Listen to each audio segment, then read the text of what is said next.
Olá, muito boa noite. Falamos direto dos estúdios da TV Câmara Municipal de Nova Friburgo em mais uma noite de entrevistas desse programa do Recesso Parlamentar, finalzinho do ano de 2023. Recebendo hoje com imenso prazer e orgulho a minha amiga e vereadora Maiara Felício, do PT. Maiara, seja muito bem-vinda. Obrigada, Denis, obrigada aí todo mundo que está assistindo o programa. É uma honra vir até aqui, falar um pouquinho do nosso trabalho, explicar o que a gente tem se debruçado, o que a gente está desenvolvendo dentro da Câmara de Vereadores. Nesse terceiro ano de atividade legislativa, né, muita coisa mudou e a gente está aqui para conversar um pouquinho sobre o ano de 2023. Isso aí, Maiara. A gente começa falando exatamente disso. Maiara, seu primeiro mandato, né? Como é que vem acontecendo essa trajetória aí? Fala pra gente sobre todas essas mudanças que acontecem na sua vida parlamentar. Eu amo os programas do Recesso, que eu acho que quem acompanhou, eu confidencializei muitas inseguranças minhas durante todas essas entrevistas, né, nesse programa. Pude falar um pouquinho das dificuldades que a gente enfrentou quando chegou. Acredito que 2021 foi um ano de descobertas, né, de muito agradecimento, de retorno às comunidades, de ouvir muito da população e aprender qual é o ofício de um vereador de fato, o que um vereador faz e colocar excelência nisso. Foi um ano, 2021, foi um ano em que eu produzi muitas matérias legislativas. A gente aprovou muita lei em 2021 e isso para mim foi uma bagagem gigantesca. 2022 foi um ano também assim de muito amadurecimento, a gente enfrentou uma campanha eleitoral.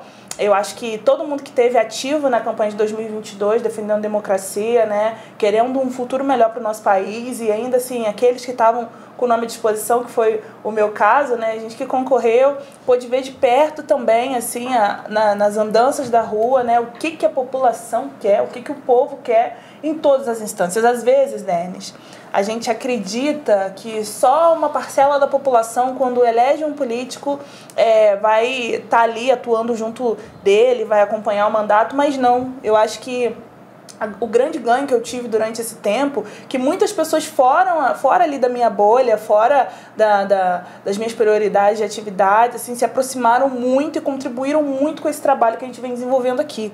Então, 2022 foi um ano em que eu precisei sair da caixinha e entender que existe um mundo muito além daquele que eu imaginava. Isso é importante porque quando a gente fala de democracia é o respeito da diferença e assim, né, a diferença prevalecendo, né, e a escolha popular. Então isso foi grandioso para mim. E 2023 veio num tom assim, a gente teve muitas conversas com o partido, a gente teve muito trabalho junto, né, ao governo federal, a gente teve muito diálogo também com o governo do estado, né, principalmente pensando a Alerj, com os deputados que a gente elegeu, de entender o meu território como a minha prioridade. Nova Friburgo é minha prioridade, assim como também a região serrana do estado do Rio de Janeiro, porque quando a gente termina uma campanha eleitoral lá no finalzinho de 2022 e a gente, né, fazendo ainda bonito depois da eleição, conseguindo uma votação expressiva, ficando de suplente e tudo mais, e tendo muitas chances de entrar, de ser incorporada pelo governo federal e tudo mais, de entender que eu sou mais útil aqui, atuando aqui, vendo as coisas aqui, denunciando as coisas que acontecem aqui, ajudando o povo daqui. E quando a gente sonhou o Congresso, era muito desse lugar, né, de que houvesse um respeito com o interior do estado do Rio de Janeiro. E 2023 foi dedicado todo para isso, para entender o nosso território e onde esse território precisa melhorar. Como as nossas pessoas, né, a população, como ela fica abandonada, como acontecem os descasos, como a gente precisa que outros poderes intervenham para que a nossa população não pereça. Né? E aí você vai ver uma Maiara dentro de uma fiscalização muito mais madura, muito mais inteligente, coerente e muito mais ativa. A gente vê a grande reviravolta, né, das questões, porque a gente confia muito no governo do Johnny Maicon quando ele entra, muito pela gênese, né, do movimento político dele, vindo de uma periferia friburguense que sofreu muito com a tragédia de 2011, dá essa carta branca para ele poder governar a cidade e depois vem a decepção. A decepção de uma pessoa que brincou com o poder ao invés de aproveitar a confiança que foi confiada a ele. E isso se manifesta num lugar desapontamento, né, de frustração, porque assim como eu, tantas outras pessoas que acreditavam que poderia ser um novo começo para Nova Friburgo, viu uma maquiagem e uma tentativa de manipulação das massas através das redes sociais. Você diria que mais do mesmo ou até pior do que o que já havia se visto? É triste porque quando a gente vê a ascensão de uma pessoa que vem de um lugar pobre, de um lugar simples, né, um lugar humilde, a gente espera que tenha um olhar completamente dinâmico para essas situações. E hoje a gente vê que a assistência social, a Secretaria de Assistência Social, não tem uma cesta básica para entregar para quem está precisando. A gente vê que a política, né, de aluguel social para pessoas que não têm para onde ir, mulheres vítimas de violência doméstica, passei por isso muito recentemente acompanhando uma mulher, né, que era vítima de violência doméstica, precisando de um aluguel para sair de perto do agressor, para não ficar ali na dependência financeira e ter uma negativa muito violenta sobre isso. Então, a gente esperava humanidade, o mínimo. Podia ter todos os defeitos do mundo, mas se tivesse pelo menos a vontade e a coragem de encarar a população e botar esse trabalho de fato na rua e não ficar tentando simplesmente postar foto com coisas que não fazem a diferença, no final das contas, né? A administração pública é uma coisa muito séria. E eu acho que o tom de brincadeira que virou na nossa cidade, essa administração, não pode acontecer. Porque quando a gente não tem seriedade no nosso trabalho, não tem porque a gente está lá. Se a gente não tem um projeto para defender, o que a gente está fazendo lá? E isso que para mim cria um 2023 muito mais trabalhoso e muito mais assim de estudo, de eu sentar, pegar temas que eu não fazia ideia que existiam, estudar, destrinchar também para ser justa em todos os questionamentos que a gente levanta. E ver assim, que no final das contas a gente vai ter muito brilho e pouco pão, muito alvoroço e pouca consistência. Você vê os servidores adoecendo, os servidores públicos ficando doentes por conta de perseguição. Você vê uma alimentação sendo fornecida para o hospital municipal completamente insalubre, cozinhada num espaço completamente insalubre. Pouca gente sabe que essa cozinha que fornece alimentação para o Raul Sertã fica dentro da garagem da FAOL. E aí a gente já tem também a outra questão do aumento da passagem. A gente vê uma diminuição do pagamento do subsídio, né, que a prefeitura fazia, aí aumenta para a população, aumenta para o povo. E era muito ferrenho ali no combate, né, no enfrentamento das questões do transporte público, e hoje a gente vê que mais atrapalhou do que ajudou. A gente está vendo uma cidade colapsando, muito por conta da gente não ter perspectiva de um governo que promove algo diferente. Faz mais do mesmo, mantém as coisas funcionando como antes, mas coloca tudo num embrulho muito bonito e tem muita gente sendo enganada diante desse embrulho. É uma situação complicada mesmo, a gente percebe isso porque, na verdade, o caso que você citou da Nova FAOL, por exemplo, você citou a cozinha, mas e também citou o aumento da passagem. A questão da Nova FAOL, por exemplo, era uma promessa, vamos resolver. Aí veio aquela situação toda de Itapemirim, vamos resolver com a Itapemirim, a empresa como se a empresa já tivesse ganho a licitação antes da licitação acontecer. Sim. E aí, na verdade, era só um CNPJ, era um papel, né, que qualquer pessoa com R$1.000 vai a um contador e abre uma empresa, e não havia nenhum fundo de verdade naquilo ali, e teve que existir uma CPI para poder apurar o caso. Quer dizer, também com mais gasto do erário público, querendo ou não, e agora uma passagem com um acúmulo, um aumento de acúmulo de readequação. Acho que é importante a gente esclarecer isso, Mayara, porque quando as pessoas falam que a passagem aumentou, aquilo não é o aumento. O que foi dado não é o aumento, ela aumentou de fato. Né? O valor aumentou, era um, agora é outro. Só que aquilo ali é uma adequação para reequilíbrio financeiro. Isso. Não significa reajuste real, não significa o aumento, igual a Águas Nova Friburgo, por exemplo, tem um contrato com a prefeitura que anualmente tem um reajuste, que é calculado em cima de índices, como o IGPM, como o INPC, né? Com índices. E existe um aumento, como você faz com o salário mínimo, que você dá o aumento da inflação e mais um ganho real de X. Sim. No caso da passagem, não chegou ainda. Então, você que é usuário vai pagar um valor e a prefeitura vai pagar o restante do valor. Mas como dito pelo colega que senta próximo de você aqui no plenário, Marcinho Alves, o vereador, na verdade, esse primeiro aumento já foi dado no ano passado, quando a prefeitura aumentou o custo do que ela arcava. Sim. E agora ela está aumentando mais ainda.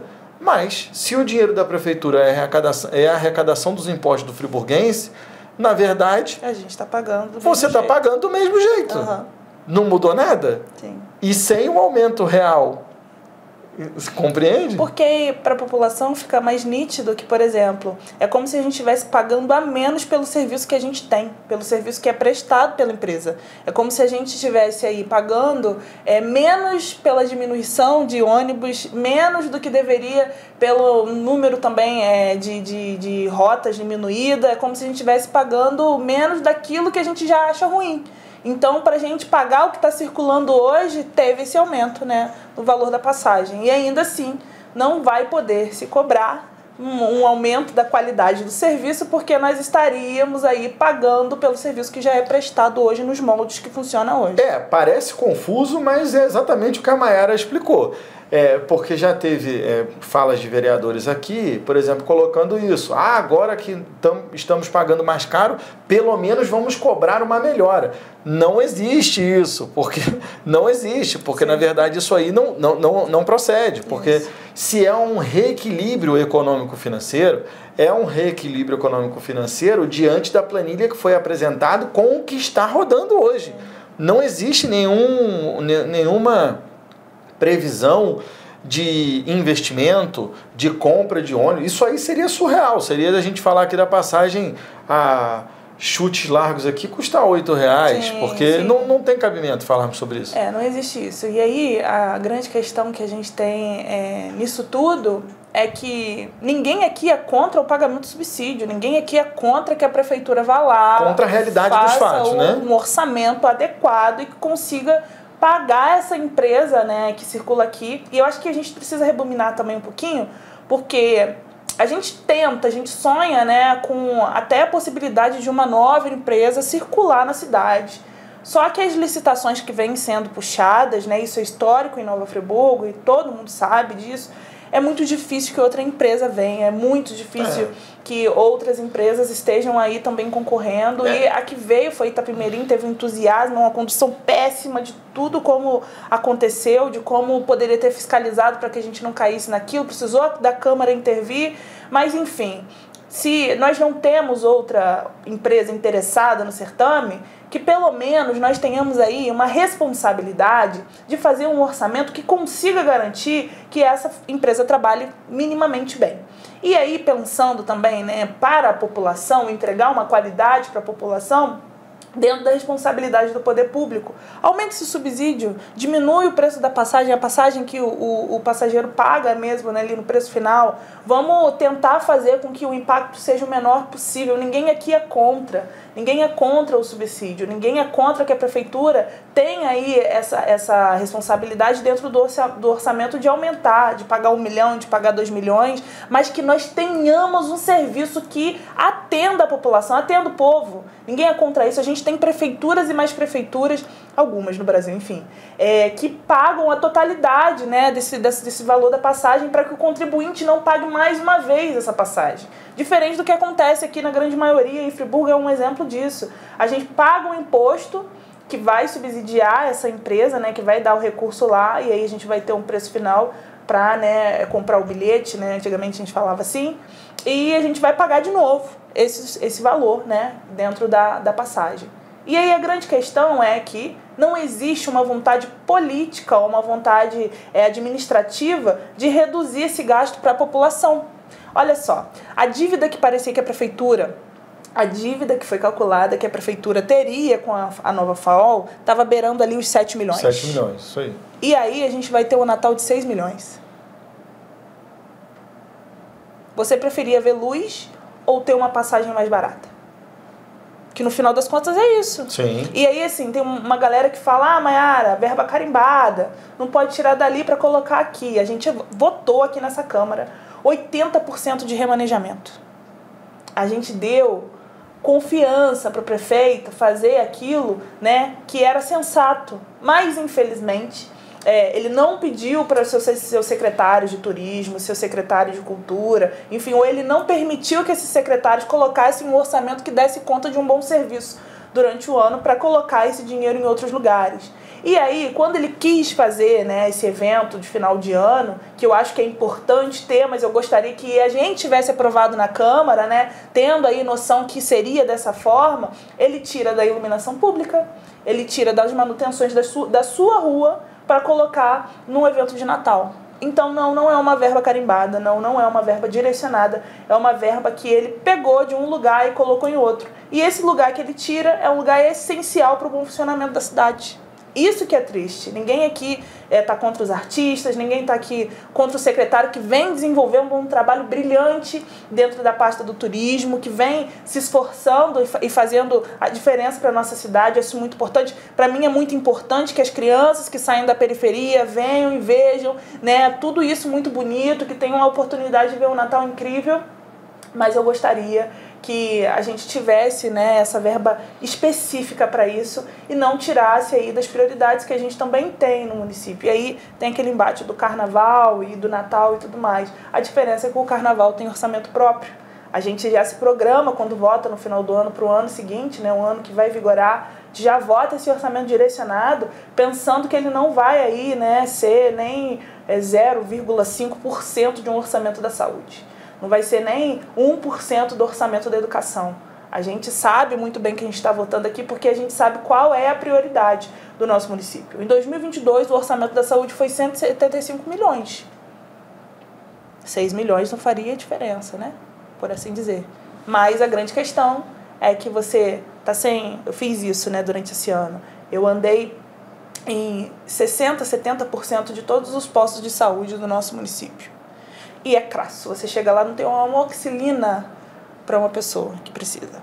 A gente tem defasagem de medicamentos de hipertensão, que é uma das maiores patologias assim mais difusas, né, dentro da nossa população. Grande parte da população. E um medicamento barato, né? Barato.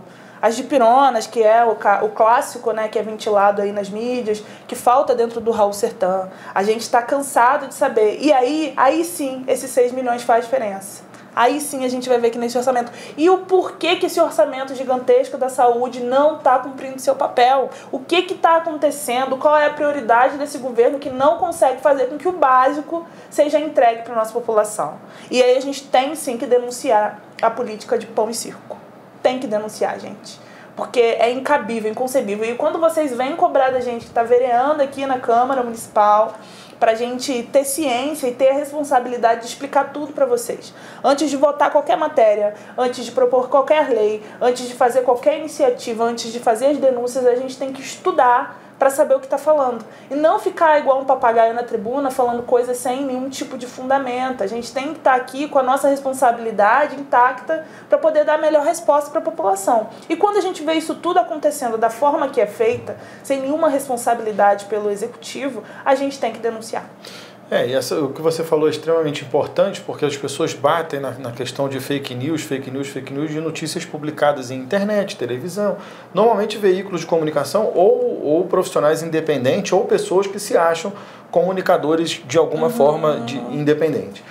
Mas no Congresso Nacional, em Câmara de Vereadores, em qualquer lugar, na minha concepção, o uso da fala pela fala de pão e circo, né, também é uma fake news. Sim. Porque a pessoa está usando a imunidade parlamentar dela para poder propagar uma coisa que não tem fundamento, Mayara, uma coisa que não caminha para lugar nenhum. E aí um monte de gente, eleitores dessas pessoas ou não, acreditam às vezes e ficam se embasando nisso para dizer que o mundo vai mudar, que aquela situação ali vai mudar, que eles vão reverter, baseado no lúdico. Sim. Porque nada daquilo ali é real. A gente viveu essa segunda metade do ano ouvindo muita baboseira dentro dessa Câmara Municipal, na tribuna, ouvindo manifestações assim, de falas que todos os canais que regulam isso na internet, que conseguem detectar fake news, já estavam ali explicitando que era um discurso falso e tudo mais. A pessoa ir para a tribuna e insistir em contar mentira. Uma delas foi quando se disse que o governo federal teria tirado o 13º do Bolsa Família. Quando que o Bolsa Família teve 13º? Parece a correnteza que estourou no sentido contrário do Exato. Rio, né? A gente teve em 2019 um pagamento de Bolsa Família no ano 13º, mas foi a única vez que foi pelo Bolsonaro e depois ele não continuou com essa política, sabemos muito bem o porquê. E aí a questão é de ter um grupo que não vai a fundo, que não estuda, que não tem compromisso com a verdade, vai lá, pega uma notícia, manipula essa notícia e ventila isso de qualquer forma para as ruas, né? Quando existe um investimento para a população mais pobre, quando a gente pensa, né, o presidente viajando o mundo, trazendo dinheiro para o Brasil, trazendo recursos para o Brasil, as pessoas ventilando coisas. Então, assim, é muito triste ver o quanto a política se apequenou. Porque essas pessoas se sentem muito livres de ir lá e ter imunidade da tribuna e falar as coisas mais bizarras do mundo e não acontecer nada. E aí a gente vê pessoas que acreditam até no trabalho desse parlamentar, acreditam até no que ele pode desenvolver e, felizmente, são enganadas. São enganadas, porque, assim, é muito simples. Eu tenho essa tarefa. Escuto uma coisa que me deixou na dúvida, que eu não tenho tanto esclarecimento, eu vou lá, eu vou pesquisar, vou conversar com as pessoas envolvidas, vou atrás. E isso é muito importante falar, porque esse terceiro ano, acho que foi o ano que eu mais sofri com fake news, de pessoas usando o meu nome para espalhar as coisas mais fantasiosas e mais absurdas do mundo. E, assim, me deixa triste porque muitas pessoas que entram em contato com essas notícias falsas não vão a fundo para descobrir se é verdade ou não. E aí coloca a gente no mesmo balaio de um grupo político, enfim, que a gente não se orgulha. E isso pra gente, assim, tem que ser um compromisso, porque às vezes a gente deixa pessoas num lugar solitário que poderiam estar desenvolvendo um trabalho interessante para a população. A última agora é que encontraram uma gêmea minha na cidade, né? Essa aí é nova. Nem tão gêmea. Uma moça muito parecida. Na verdade, eu não acho nem que ela seja parecida. É uma mulher negra com black power. E aí muita gente, Maiara Feliz, estava na cachoeira segunda-feira à tarde, fazendo lazer, né? Indo para se refrescar. E assim, eu gostaria, né, de ter me refrescado aquele dia, mas eu estava trabalhando, estava lá em Baixada de Salinas, fazendo conversa, que é o mês da consciência negra pede isso, né, fazendo palestra com essas pessoas, né, falando sobre a consciência negra, falando sobre Zumbi dos Palmares, Dandara, e foi o dia também que eu tirei para chamar os homenageados da nossa sessão solene para virem para a Câmara, né? Eu estava dando notícia que eles seriam homenageados aqui na Câmara Municipal, e aí depois de um dia cansativo, na verdade metade de um dia, né, que eu tive acesso a essa informação no final da tarde, descobri que uma pessoa que sabia que não era eu, ele sabia que eu não era, que não era. Ventilar uma coisa dessas, assim, meio que para desmoralizar e tudo mais. Aí a gente fica naquela reflexão, né? E justamente pensando no mês da consciência negra, que para essas pessoas pretas é tudo igual. Imagina pra menina abrir um grupo de WhatsApp, que todo mundo tem, né? Hoje em dia, um grupo de WhatsApp de notícias, e ver a imagem dela sendo vinculada numa fake news. Eu, pessoa pública, né? Eu aprendi embaixo de muita pancada que essas coisas vão acontecer com determinada frequência, justamente também porque eu não fujo de debate, não fujo de pauta polêmica e tudo mais. Mas imagina para ela, uma anônima, uma cidadã que quer ter aí sua privacidade, ver a imagem dela, a figura dela circulando em grupos e grupos de WhatsApp.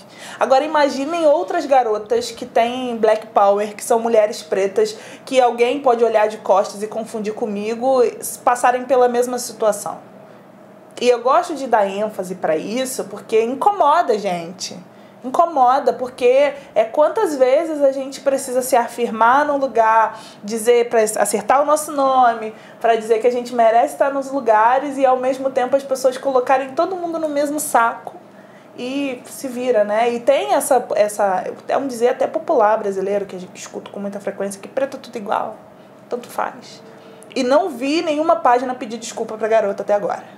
Porque essas pessoas ventilam isso de qualquer forma, querendo atingir, né, a gente, querendo desmerecer o trabalho que a gente desenvolve, dizer que é tudo a mesma coisa, que não quer trabalhar e tudo mais. E a gente vem demonstrando isso, apresentando o nosso trabalho de forma recorrente na tribuna, de forma recorrente nas nossas redes sociais, mas essas pessoas querem, em algum momento, né, dizer que não.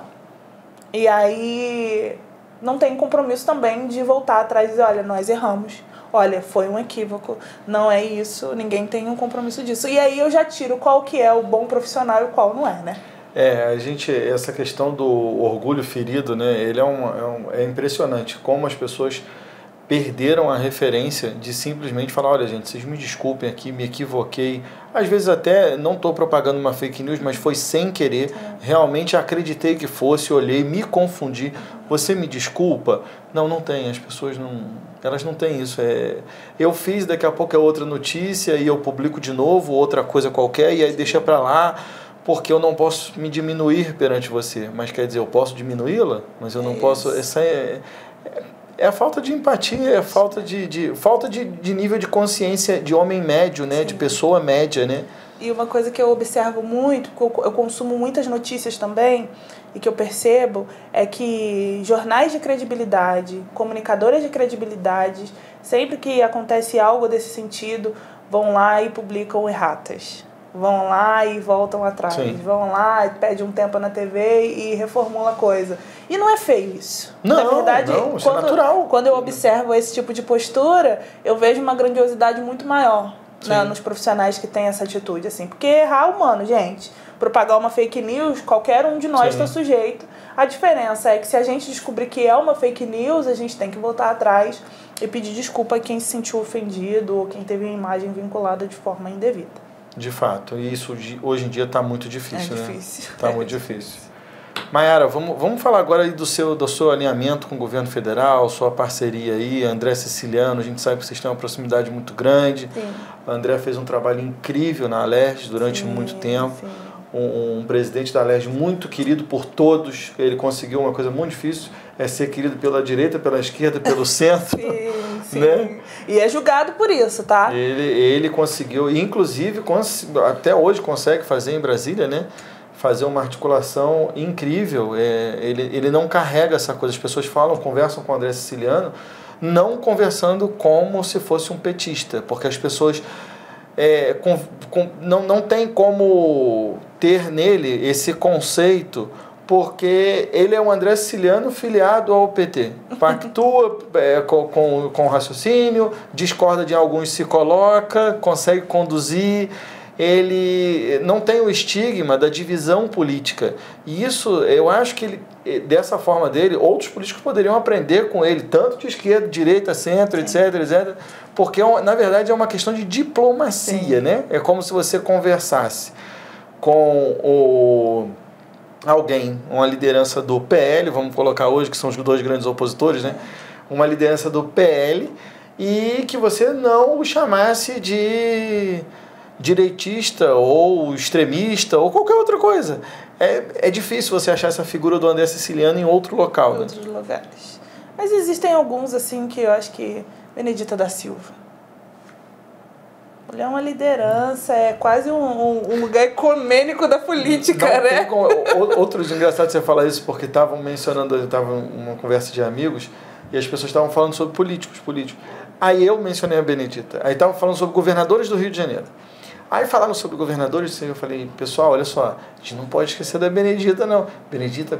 Eu falei, Benedita, governadora, 2 vezes, não pode esquecer dela, não, deputada.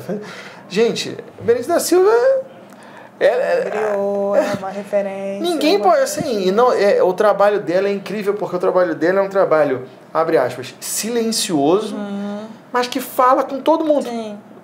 A Benedita é uma coisa, ela não precisa da ascensão midiática, nem quando era governadora ela fazia isso. Sim. Ela não precisa da ascensão midiática, por exemplo, o Lindbergh já precisa. O Lindbergh precisa de um empurrão da mídia, ele precisa estar na notícia, ele precisa, tanto que ele já teve altos e baixos. A Benedita é o que você falou, é uma cadeira, reserva que ela vai chegar. A Benedita. E ela é incrível. Nossa, né? Eu não a conheço pessoalmente. Nossa. Né? Eu não a conheço. Um beijo, vó. Ela é... No lugar de figura histórica, né? Tem muita gente que gosta só de enquadrar a Benedita nesse lugar. Vamos pensar aí. A primeira vereadora negra do Brasil, estado do Rio de Janeiro. Vamos pensar deputada da Constituinte. A mulher estava lá. Estava trabalhando lá, 82 anos, construindo. Vocês pensarem que em seus plenos 80 anos, Benedita coloca para o Brasil a Lei Paulo Gustavo. Vocês têm noção? Distribuição de renda, fomento da cultura. 80 anos. Tem gente de 20 que não faz metade. E aí tá ali produzindo com uma qualidade e uma expertise, uma força e uma constância, que eu aprendi a amar essa palavra, porque na política tem muita gente que às vezes chega eufórico, que eu vou fazer acontecer, e esfria e acabou, não. A constância é importante porque a gente precisa continuar, a gente precisa seguir em frente, a gente não pode parar, a gente não tem o luxo de parar, porque a gente está falando de garantia de direitos, e foi uma frase que eu usei muito nesse ano de 2023, garantias de direitos. E Benedita tá lá, nesse lugar, sabe? Produzindo para o Brasil, né? Acolhendo. A gente teve uma vitória recente de ter, na história, a primeira bancada de negros e negras dentro do Congresso. Isso é gigantesco, é um grande feito. E quem estava lá? Qual foi a única deputada do PT antes de 2022? Benedita da Silva estava lá, sabe? E pra gente é um orgulho, a nossa mais velha, que produz e que trabalha e que acolhe a gente, né? Quando eu chego pro PT eleita, né? Benedita tem um cuidado e um carinho tão grande de me acolher, de me abraçar, de cuidar de mim, de botar assessoria de olho aqui para ver como que a Mayara tava, e nos momentos mais difíceis da minha vida parlamentar, era a Benedita que estava ali mandando mensagem, que estava acompanhando os meus processos. Então, é você olhar para esse lugar e se ver representada por alguém que, além de tudo, de ser essa potência toda, é humana. A minha única tristeza é que eu não vi Benedita presidenta. Uhum. A minha única tristeza é ver que toda essa força, tudo isso, ainda não foi contemplado no lugar que merecia estar, sabe?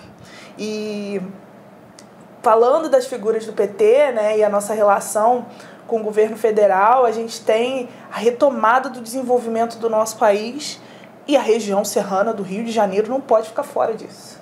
A nossa briga, isso foi ventilado até na nossa inserção de televisão, né, que é colocar o interior, a região serrana do estado do Rio de Janeiro no mapa e com reconhecimento. E aí o presidente Lula, junto com os seus ministros, traz presente o PAC pra gente, a possibilidade dos nossos municípios, da nossa cidade, colocar os seus projetos, aquilo que mais anseia, as suas maiores fragilidades, para que a gente tenha orçamento para fazer. Você imagina 342 bilhões no estado do Rio de Janeiro. É um presente, é uma articulação que vai do vereador, do militante, da base social até o presidente, gente.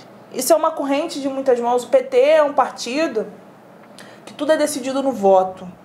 O menor vota.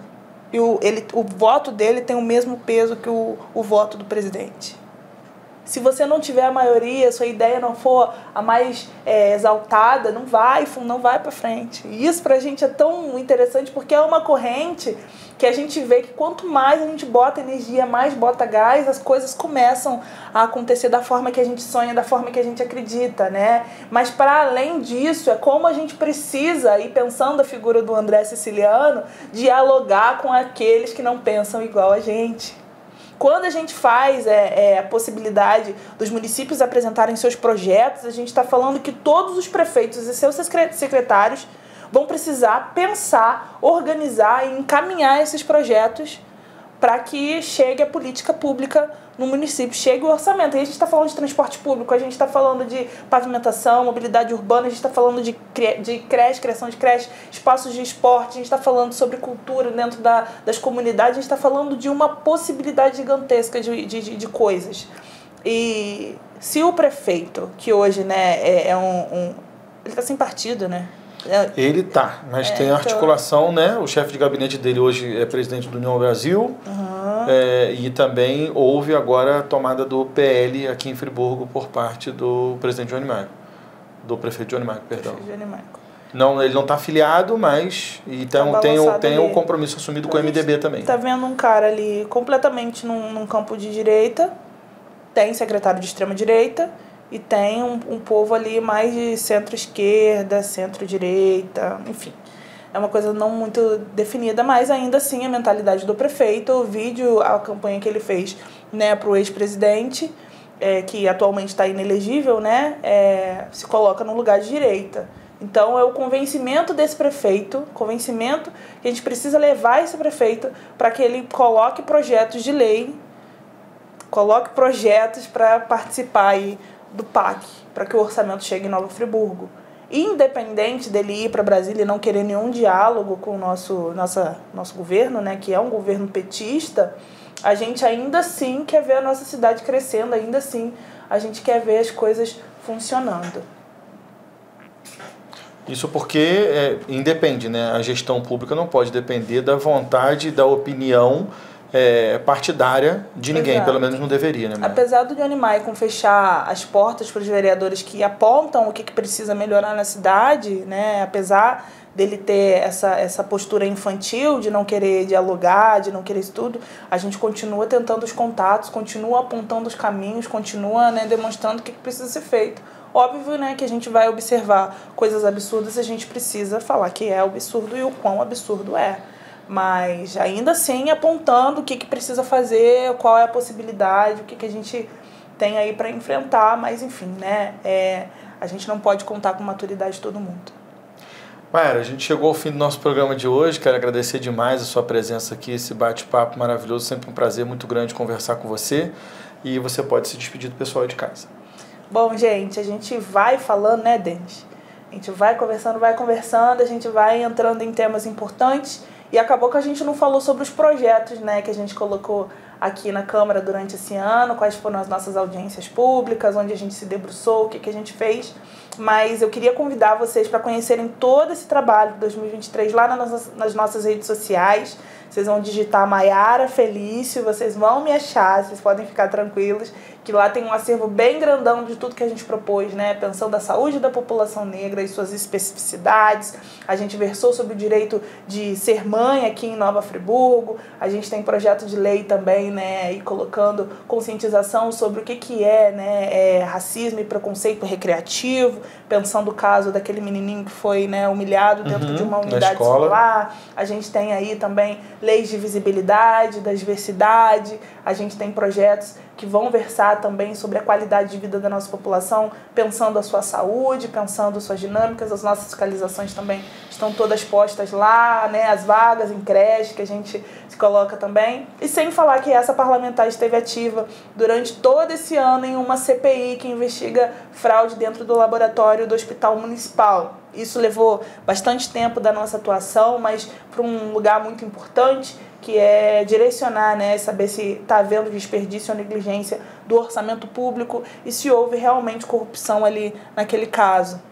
Isso é muito importante para a nossa população e a gente não poderia, né, deixar isso à deriva sem acompanhar de perto e sem dar os devidos encaminhamentos. Eu quero deixar aqui, só pesquisar lá, Mayara Felício, que vocês vão ver toda a nossa atuação desse ano de 2023 e também aproveitar para dar um beijinho e desejar aí um Feliz Natal. Não sei quando vocês vão estar vendo essa entrevista, mas um Feliz Natal, um ano incrível para a gente, 2024, que os nossos sonhos possam se realizar e o sonho de uma Nova Friburgo mais preparada para nossa população, né, e uma cidade que a nossa população tanto merece, venha com todo o vigor e com a participação do povo, porque sem o povo a gente não vai a lugar nenhum.